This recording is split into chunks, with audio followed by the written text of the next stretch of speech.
जिस इंसान ने आज तक गलती नहीं की, उसने आज तक कुछ नया करने की कोशिश कभी नहीं की। यह कथन है दुनिया के सबसे महान scientist Albert Einstein. Albert Einstein का जन्म 14 मार्च 1879 जर्मन के उनम शहर में एक यहूदी परिवार में पैदा हुए। उनके पैदा होने के बाद डॉक्टर ने नोटिस किया कि उनका सिर अन्य बच्चों की तुलना में बड़ा था और वे एक अनहोल बच्चे के रूप में जन्मे थे। इसके बावजूद भी उनका दिमाग इतना तेज था कि उनका मुकाबला कोई नहीं कर पाया। आज 16 साल से अधिक हो गए आइंस्टीन हमें छोड़कर चले गए, लेकिन आज भी उनका साइंस उनकी थीसिस के बिना कमजोर है। तो यही वजह है हर कोई उनके दिमाग के बारे में जानना चाहते हैं कि आखिर उनके ब्रेन में क्या था जो उनकी एक इस मुकाम तक ले गए, जिसके कारण दुनिया में उन्हें ग्रेटेस्ट साइंटिस्ट के नाम से जाना जाता है। क्या उनके ब्रेन में सुपरनेचुरल पावर्स थे? तो आज हम इस वीडियो में इसी विषय पर चर्चा करेंगे। दरअसल अल्बर्ट आइंस्टीन का जन्म हुआ था, उनका सर किसी भी नॉर्मल बच्चे से ज़्यादा बड़ा था।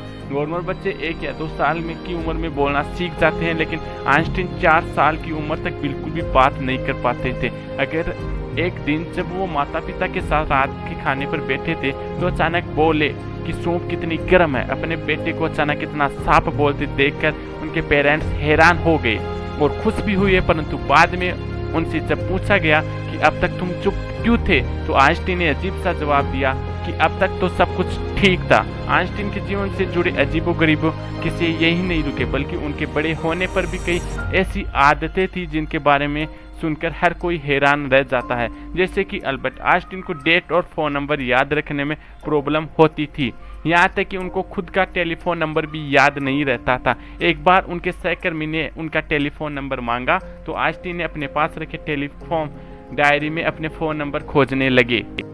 ये देखकर उनके सहकर्मी ने उनसे बोला, आप अपने फ़ोन नंबर क्यों याद नहीं रखते? तो आइंस्टीन ने कहा कि भला ऐसी चीज़ को क्यों याद रखे जो ढूंढने पर किताबों में मिल जाए। आइंस्टीन कभी भी अपने जूतों के अंदर मोजे नहीं पहनते थे, क्योंकि उनकी टांगों की उंगलियां इतनी बड़ी थी कि बचपन में हमेशा पैरों की उंगलियों के कारण मोजे में छेद हो जाते थे, इसलिए उन्होंने मोजा पहना ही छोड़ दिया।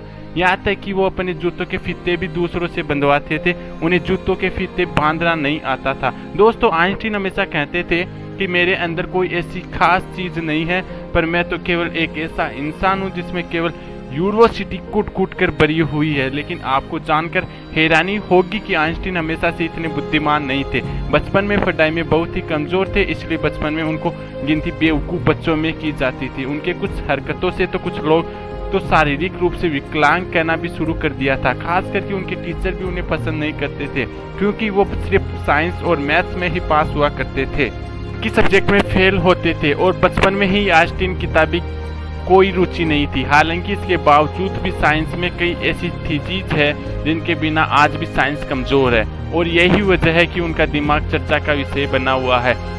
18 अप्रैल 1955 आइंस्टीन की मृत्यु के बाद पैथोलॉजिस्ट डॉक्टर थॉमस हार्वे ने आइंस्टीन के परिवार की बिना परमिशन के ही उनके दिमाग को रिसर्च के लिए निकाल लिया था और वहां से भाग गए।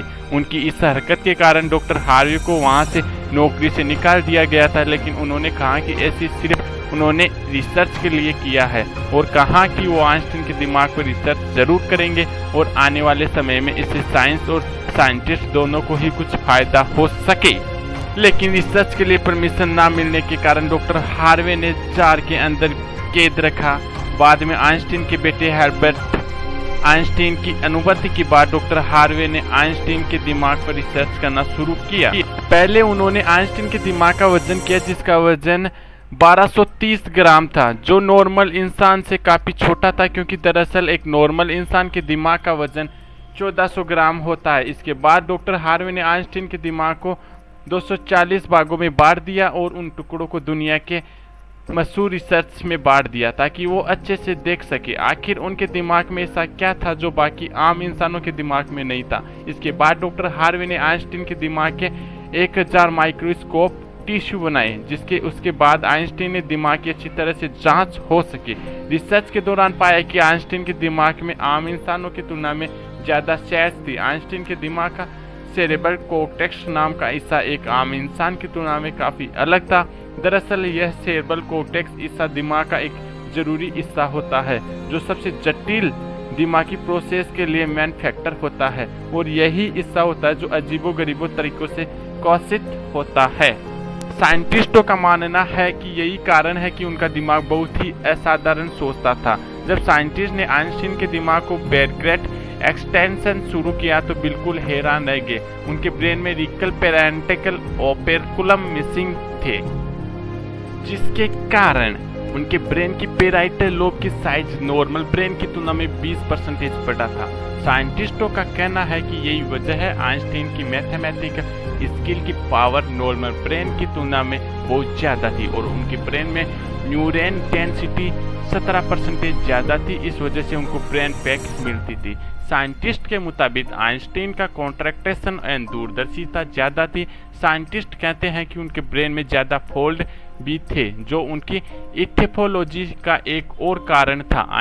आइंस्टीन के दिमाग के टुकड़ों को अमेरिका के फिलाडेल्फिया शहर के मटर म्यूजियम में प्रेजेंट किया गया है। दोस्तों, आज साइंस ने कितनी तरक्की कर ली, लेकिन इसके बाद भी आइंस्टीन की इंटेलिजेंसी और दिमाग की पावर एक फैली बनी हुई है। लेकिन साइंटिस्टों को आशा है कि फ्यूचर में किसी बेहतरीन टेक्नोलॉजी के जरिए उनके दिमाग को और भी बेहतर तरीके से जान सकेंगे। दोस्तों, मैं हूं राकेश कुमार और आप देख रहे हैं नॉलेज वर्ल्ड एंड GDC। आपको मेरा ये वीडियो कैसे लगे तो मेरे चैनल को सब्सक्राइब ज़रूर करें और बेल आइकन प्रेस ज़रूर कर दें और वीडियो को लाइक, कमेंट एंड शेयर ज़रूर करें। Thank you.